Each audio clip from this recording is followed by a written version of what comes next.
Good morning friends.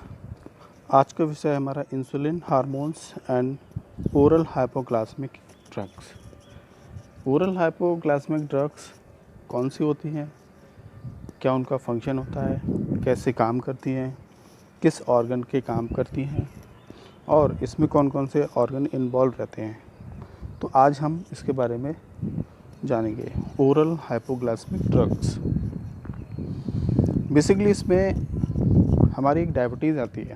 Diabetes 2 types की होती हैं, एक टाइप 1 और टाइप 2, इंसिपिटर और मेलाइटस। 2 प्रकार की हमारी डायबिटीज़ होती हैं। वो हाइपर और हाइपो 2 प्रकार के हमारे डिसऑर्डर्स होते हैं। तो बेसिकली इंसुलिन क्या करता है, हमारा एक जनरल व्यू ले लेते हैं। जो पैनक्रियाज होता है उसमें बीटा सेल्स होती हैं, उस वो बीटा सेल्स क्या करती हैं, सिक्रेशन करती हैं हमारे इंसुलिन का। और इंसुलिन क्या करती है, हमारे जितना भी हमारे बॉडी में ग्लूकोज होता है उस ग्लूकोज को कन्वर्जन करके एनर्जी में, जो हमारी बॉडी को चाहिए एनर्जी, उसमें बदल के हमारी बॉडी की जो रिक्वायरमेंट है उसको पूरा कर देना। तो ये है हमारे इंसुलिन का काम। और ये इंसुलिन का फंक्शन ही हमारा इफेक्ट होता है जिससे कि हमें हाइपोग्लाइसेमिक कंडीशन होती है। तो इसमें आप देख रहे हैं बहुत सारे ऑर्गन इसमें इन्वॉल्व हैं। हमारा जीआईटी है, हेपेटिक है, और हमारी कुछ मसल्स हैं, हमारा पैनक्रियाज है, हमारा ब्रेन है, हमारा स्टमक है। तो बहुत सारे ऐसे ऑर्गन इन्वॉल्व हैं। तो आइए स्टार्ट करने से पहले जिसने मेरा चैनल सब्सक्राइब नहीं किया है वो प्लीज़ सब्सक्राइब ज़रूर कर लें, जिससे कि आपको लेटेस्ट और नई वीडियो मिलती रहें। तो आइए स्टार्ट करते हैं ओरल हाइपोग्लाइसेमिक ड्रग्स। सबसे पहला अभी मैंने बताया था डायबिटीज़ है, उसके 2 भाग हैं। तो डायबिटीज़ कैसे होता है, it is a metabolic disorder characterized by hypoglycemia and glycosuria, hypolipidemia, indicative nitrogen balance and some time ketonemia. 2 major types of diabetes, type 1 and type 2। अब इसका एक दूसरा नाम भी है। टाइप 1 को हम क्या बोलते हैं, इंसुलिन डिपेंडेंट डायबिटीज़ मेलाइटस। ऐसे ही टाइप 2 को non insulin dependent diabetes mellitus. अब टाइप 1 में होता क्या है, वो हमारी क्या होती हैं, बीटा सेल्स, वो क्या होती है, डिस्ट्रक्शन, ख़त्म होने लगती है, मरने लगती हैं, डिस्ट्रॉय होने लगती हैं। तो डिस्ट्रक्शन इन पैनक्रियाटिक स्प्लेट majority of the cause of immuno autoimmune type 1A। Antibodies that destroy beta cells are disable in blood. हमारे ब्लड में या हमारे ऑर्गन में, हमारे पैनक्रियाज है, उसमें जो बीटा सेल्स का फॉर्मेशन हो रहा था, सिक्रेशन हो रहा था, उस बीटा सेल से इंसुलिन निकलती ही नहीं। और जब निकलेगी नहीं तो ग्लूकोज का कन्वर्जन डाइवर्जन होगा नहीं। ऐसे ही टाइप 2 में है non insulin dependent diabetes mellitus. इसमें क्या है, this is no loss of moderate reduction of beta cells. इसमें भी होता है, बीटा सेल्स का डिग्रेडेशन होता है, डिस्ट्रॉय होता है, लेकिन कम, बहुत हद तक कम। और ये हमारे द्वारा जनरेट की जाती है। नॉर्मल और even high no anti beta cells antibodies is destroyable has a high degree of genetic predispositions. ये हमारे द्वारा अपने पैनक्रियाज को हार्म पहुंचाते हैं। जैसे हम लोग बहुत उल्टा सीधा खाते हैं, इर्रेगुलर खाते हैं, पता नहीं क्या क्या खाते हैं, तो उससे भी हमारा ये डिसऑर्डर जनरेट हो जाता है। Over 90% cases of diabetes are type 2। Generally अभी मैंने बताया था कि ये हमारे द्वारा जनरेट की गई एक मेटाबॉलिक डिसऑर्डर है। तो ये क्या होता है, टाइप 2 पे ज़्यादा इफेक्ट होता है। And cause may be abnormalities in glucoreceptors of beta cells. और इसकी जो एबनॉर्मलिटी होती है बीटा सेल्स पे, कौन सा रिसेप्टर्स होता है, ग्लूकोरिसेप्टर्स, उसकी बाइंडिंग कैपेसिटी ख़त्म हो जाती है, तब वो हमारा जो कन्वर्जन करने का काम है वो नहीं हो पाता है। Reduce sensitivity of peripheral tissue of insulin, reduction in the number of insulin receptors, down regulation कम हो जाती है। और insulin receptors excessive hypoglycemic hormones glucagon, और वो क्या करता है, हाइपोग्लाइसेमिक कंडीशन में आ जाते हैं। और उस एक हमारा एक एंजाइम भी है, हार्मोन्स भी है, ग्लूकोकॉन एक्सेट्रा है, उसमें बहुत सारे हैं। तो इंसुलिन आपने अभी देखा था कि इंसुलिन का क्या इंपॉर्टेंस है, क्या रोल है हमारी बॉडी में। तो insulin is a synthesis in the beta cells of the pancreatic stress is the single chain peptides pre proinsulin 110 amino acid from the which 24 amino acids are first remove the produce proinsulin. The C peptide 35 amino acid is split from the proinsulin by protestosis in the Golgi apparatus. Both insulin and C peptides are stored in granules within the cell. The C peptide is secreted in the blood along with the insulin. तो insulin का आपने बताया, अभी मैंने बताया था कि जो हमारा इंसुलिन का सिक्रेशन होता है पेनक्रियास के अंदर, हमारी बीटा सेल्स होती हैं, उसमें बहुत सारे फंक्शन होते हैं। तो बीटा सेल्स क्या करते हैं, इंसुलिन का सिक्रेशन करती है, और वो इंसुलिन जब निकलता है तो वो क्या होता है, हमारी बॉडी में जितना भी ग्लूकोज है, अमाइनो एसिड्स हैं, वो उन पे जाके बाइंड करता है और उसको ब्रेक करता है, तोड़ता है। अब सपोज डेट अगर ये इंसुलिन ना निकले तो बॉडी में जो ग्लूकोज का लेवल है वो धीरे धीरे बढ़ने लगेगा, है ना। तो वही हमारा होता है डायबिटीज़। अब इसमें एक्शन ऑफ इंसुलिन, क्या एक्शन होगा इंसुलिन का। Insulin facilitate glucose transport across cell membrane, और जो इंसुलिन क्या करेगा, ग्लूकोज को ट्रांसफ़र करेगा, अक्रॉस करेगा membrane, skeletal muscles, fat and highly sensitive, जितनी भी हमारी सेल मेम्ब्रेन है उनसे ट्रांसफ़र करने का काम करेगा।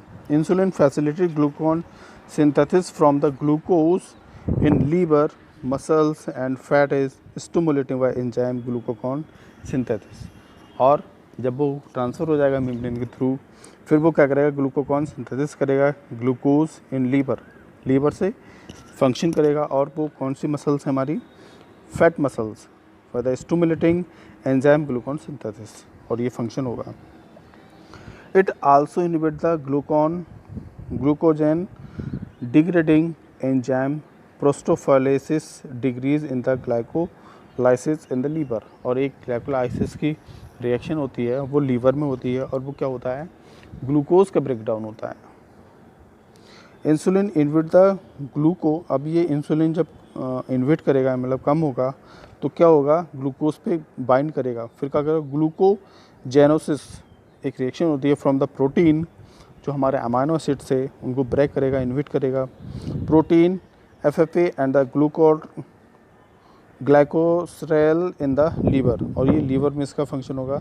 Insulin inhibit lipolysis is the adipose tissue and the fibrous triglyceride synthesis in the insulin facilitate amino acid anti the their synthesis in the protein as well as inhibit protein breakdown in the muscles and most other cells।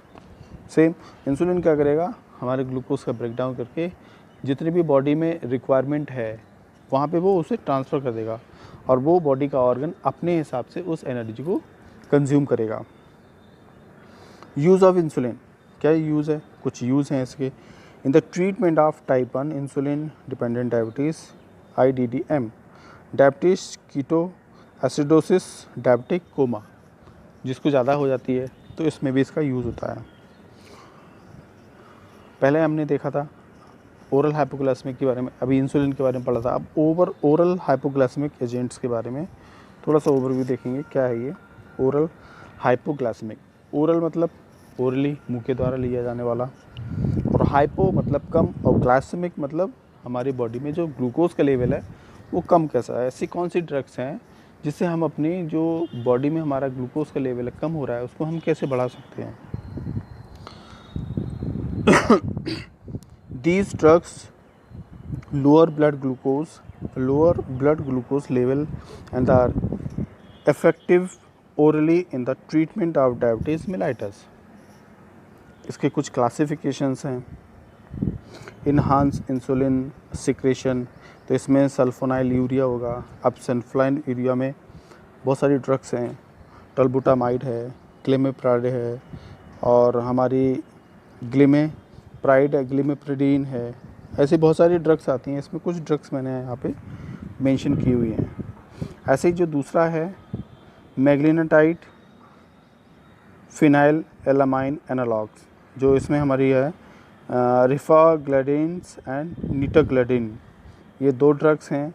ऐसे और भी हमारा classification है, डाइफेनलाइल्स, peptides, DPP4 inhibitors, इसमें स्टाप्लिडीन है, वेलिप्लिडीन है, सक्सप्लिडीन है।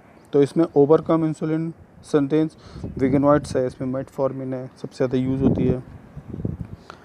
थाईग्लाइकोडाइंस है, PPAR, जो हमारा गामा रिसेप्टर्स एक्टिवेट होते हैं, इसमें पाइलोडिमीन्स हैं, और हमारा मिसलेनियस कुछ ऐसी हमारी एंटी डायबिटिक ड्रग्स हैं जो कंबाइन हम लोग देते हैं, जिससे हमारा बहुत सारी जो आपको लगता है सिम्टम है कि मुझे डायबिटीज़ है, मेरा ग्लूकोज का लेवल कम हो रहा है, तो मैं ये ले लेता हूँ। एक्रोबोस है, मिग्लिटोबोल है, ऐसे ही प्रेडामिलिटाइड है, ब्रोमोक्रिप्टिन है, और डापाग्लिपिप्रोडिजिन। ऐसे इसमें जो हमारे इधर हमने देखा था पहला सल्फोनाइल यूरिया, अब इसमें सल्फोनाइल यूरिया का हम पूरा इसमें डिस्क्रिप्शन देखेंगे कि क्या इसका डोज है, क्या इसका मैकेनिज़्म ऑफ एक्शन है, क्या इसके कॉन्ट्राइंडिकेशंस हैं। तो इसमें क्या है, all sulfonylurea have similar pharmacological profile, their sole significant action being lower of blood glucose level in the normal subject and the type 2 diabetes but not is type 1 diabetes। Sulfonyl urea क्या करता है, type 2 में function करता है, मतलब ये type 2 की diabetes में काम करेगा, टाइप 1 में ये काम नहीं करेगा। और इसके सिग्निफिकेंट एक्शन क्या है, lowering the blood glucose level, और ये हमारे ब्लड में जो ग्लूकोज का लेवल हाई हो गया है उसको कम करेगा। मैकेनिज्म ऑफ एक्शन क्या है, the sulfonyl urea block the sulfonyl urea receptors, और जो सल्फोनाइल यूरिया जो रिसेप्टर्स हैं SUR1, ये रिसेप्टर्स हैं, इनको ब्लॉक करेगा। अगर ये ब्लॉक नहीं होंगे तो क्या होगा, सिक्रीशन होता रहेगा और ग्लूकोज का लेवल हमारी बॉडी में बढ़ता रहेगा, और जब बढ़ेगा तो क्या होगा, कंसंट्रेशन ज़्यादा हो जाएगी, बहुत ज़्यादा थिकनेस हो जाएगी, और ब्लड का सर्कुलेशन होगा नहीं तो ब्लॉकेज आएंगे, और ब्लॉकेज आएंगे तो हार्ट फेलियर हो जाएगा, तमाम प्रकार के केस हो जाएंगे। तो क्या है, सल्फोनाइल रिसेप्टर्स पे वो क्या करेगा, ब्लॉक करेगा, which constitute is subunit of the inwardly rectifying ATPase sensitive potassium channels in the mechanism of pancreatic beta cells. Inward flow of potassium ions is therefore strictly intracellular, potassium concentration fall and the membrane is partially depolarizing,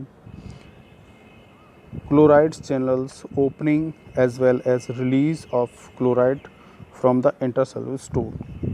अब जो इसकी पूरी mechanism है वो क्या होगा, आगे इसमें दिया हुआ है, अभी बताऊंगा। इसमें जो पोटेशियम चैनल्स हैं वो क्या है, हमारे स्टोर होने लगते हैं। अब जब स्टोर हो जाएंगे तो जब एक स्टोर होगा, जब एक ब्लॉक करेगा तो दूसरा ओपन करेगा। तो जहाँ पे क्लोराइड आयंस हैं, अगर क्लोराइड आयंस का स्टोरेज हो जाएगा तो क्या होगा, ग्लूकोज का ब्रेकडाउन नहीं होगा। तो हमें क्या करना है, सबसे पहले क्लोराइड चैनल्स को ओपन करके क्लोराइड को बाहर निकालना है, जिससे कि पोटेशियम चैनल्स जो हैं उनका जो बैलेंस बराबर रहे। The chloride ions promoted fusion of insulin containing intracellular granules with the plasma membrane and electrolytes, exocytotic release of insulin। Same वही अभी जो बोला था एक चीज़ निकलेगी तो एक बैलेंस होगा। यहाँ पे आप देख रहे हैं पूरा सल्फोनाइल यूरिया, हमारे जो रिसेप्टर्स हैं वो क्या कर रहे हैं, वो हमारे अंदर जो पोटेशियम चैनल्स हैं उनको तो वो ब्लॉक कर ही रहे हैं, हमारे क्लोराइड जो आयंस हैं वो भी ब्लॉक हैं। अब जैसे हम इसको रिलीज़ करेंगे क्लोराइड चैनल्स को, तो क्लोराइड चैनल्स में जो हमारा सोल्यूशन है वो निकल जाएगा, क्लोराइड आयन बाहर निकल जाएंगे। तो वो क्लोराइड जब निकलेंगे तो क्या होगा, पोटेशियम चैनल्स का बैलेंस हो जाएगा बॉडी में, और जैसे वो होगा तो जो ग्लूकोज है, ग्लूकोज का बैलेंस ऑटोमेटिकली हो जाएगा बॉडी में। एक्शन ऑफ डायबिटिक ड्रग्स, जो एंटी डायबिटिक ड्रग्स हैं उनका क्या क्या एक्शन है, कौन कौन से ऑर्गन्स इसमें इन्वॉल्व रहते हैं और कौन सी ड्रग इसमें यूज़ होती है। तो सबसे पहला हमारा मेजॉरिटी है पेनक्रियाज। पैनक्रियाज में ही सबसे ज़्यादा फंक्शन होगा। तो इंक्रीज इंसुलिन सिक्रीशन, हमें क्या करा है, हम अगर हमें अपनी एंटी डायबिटिक हम ड्रग ले रहे हैं तो उसका एक्शन क्या होगा, केवल और केवल पैनक्रियाज में इंक्रीज़ करेगा इंसुलिन को, टाइप 2, टाइप 1 नहीं, टाइप 2, तो इंक्रीज़ करेगा इंसुलिन के सिक्रेशन को। और हम इसमें कौन सी ड्रग देंगे, सल्फोनाइल यूरिया और मैग्नेटिडिन, ये हम इसमें ड्रग देंगे।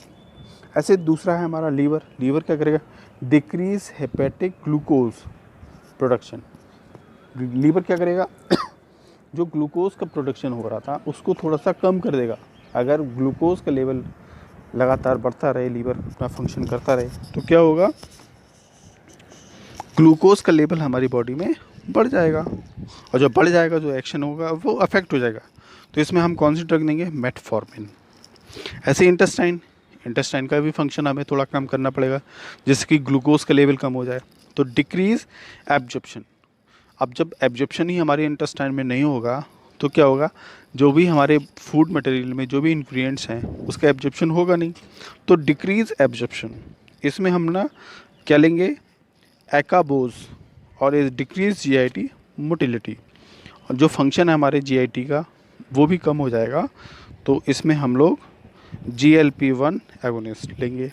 ऐसे किडनी का इंक्रीज ग्लूकोरिया, अब किडनी के फंक्शन को हमें तेज़ करना है। क्यों, क्योंकि बॉडी से उस यूरिन के थ्रू जो हमारा ग्लूकोज निकल रहा है उसको भी निकालना है, यूरिन भी निकालनी है। यूरिन के साथ बहुत सारे ऐसे टॉक्सिक सब्सटेंस होते हैं, उन्हें भी निकालना है बॉडी से बाहर। तो वो सब बॉडी से बाहर निकालने के लिए हम लोग SGLT2 इनहिबिटर्स लेते हैं, जिसमें हमारी बहुत सारी ड्रग्स आती हैं, जैसे कि आप वो लेते हैं टॉर्सेडामाइड हमारी ड्रग्स होती है, वो क्या करती है, हमारे किडनी के फंक्शन को इंक्रीज़ कर देती है।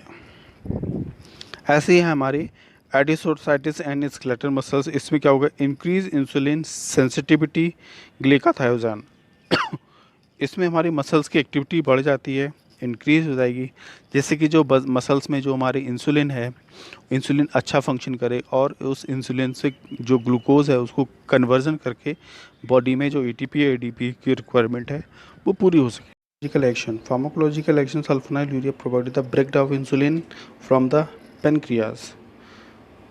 The rate of insulin in secretion at any glucose concentration is increase, और जो भी हमारे ग्लूकोज है उसमें जो ब्लड में ग्लूकोज का लेवल इंक्रीज हो गया उसको ब्रेक करेगा और डाउन करेगा।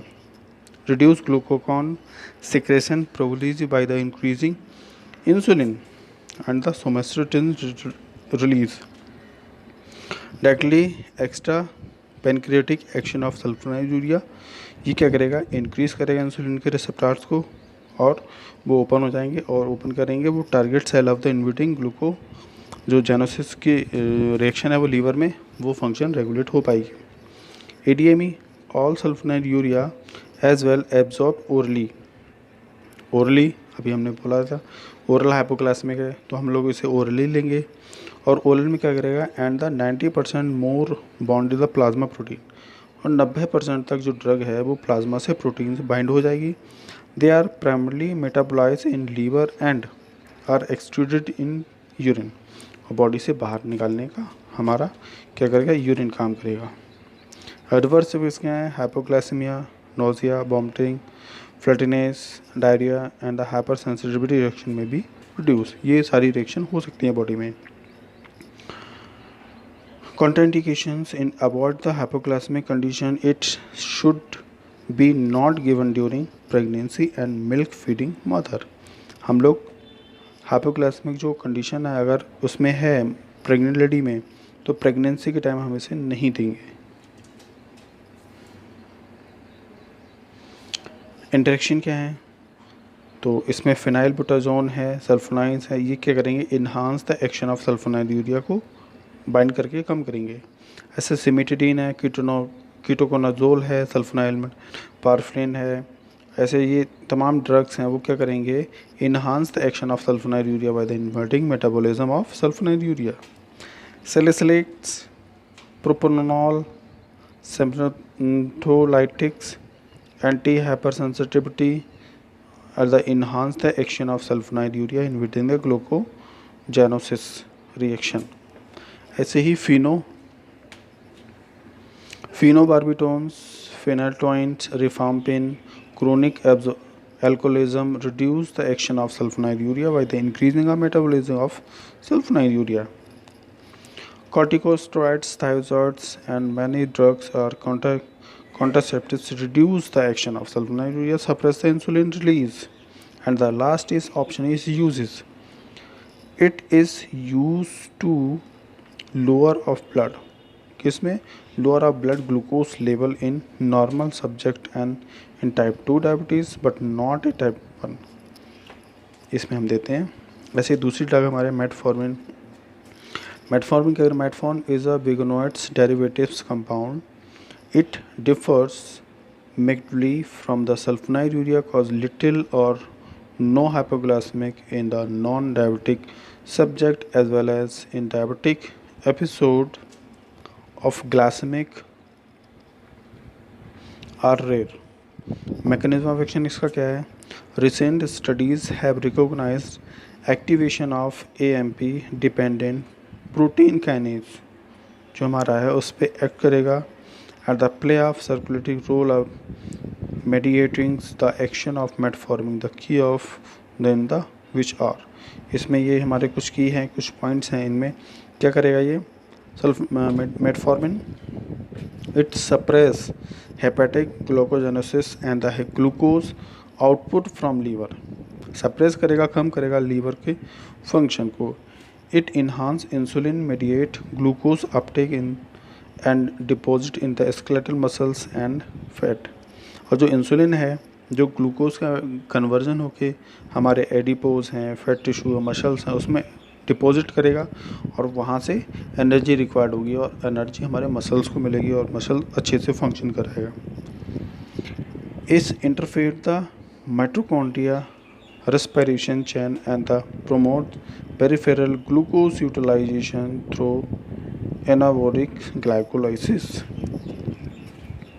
माइटोकॉन्ड्रिया सेल लेवल का एक पूरा क्वेश्चन है. माइटोकॉन्ड्रिया रेस्पिरेशन चैन होगी, वो क्या करेगी? प्रमोट करेगी peripheral glucose utilization through the anabolic glycolysis. अब इसके फार्माकोलॉजिकल क्या है action? Is lowering the blood glucose is diabetes as well as non diabetic person. इसमें क्या है?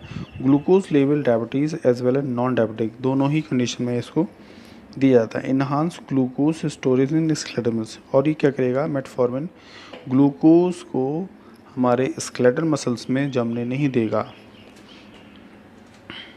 It reduce lipogenesis in adipose tissue and enhance fatty acid oxidation. Second point is metformin also retardant insulin absorption of glucose, other hexone amino acids and vitamin B12.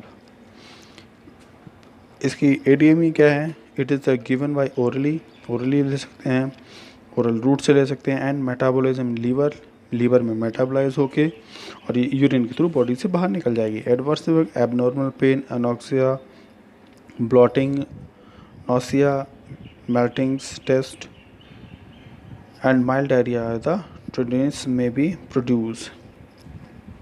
ये सारी चीज़ें हो जाएंगी. Contraindication क्या है? Metformin contraindication hypotensive stress, heart failure, severe respiratory, hepatic and renal disease as well as alcoholism because the increase risk of lactic acidosis. Interaction क्या है इसके? Drugs like cimetidine, famotidine, furosemide may invade the metformin excretion and enhance its toxicity. Use क्या है? metformin is now established as well as a first choice. metformin first choice होनी चाहिए drugs आला type 2 patient के लिए. जिसको type 2 की diabetes है उसको मेटफॉर्मिन फर्स्ट प्रायोरिटी देना चाहिए. एक्सपेल विद नॉट टॉलरेंस और contraindicated. Thank you so much. Topic अच्छा लगो तो like, share and comment. Thank you so much.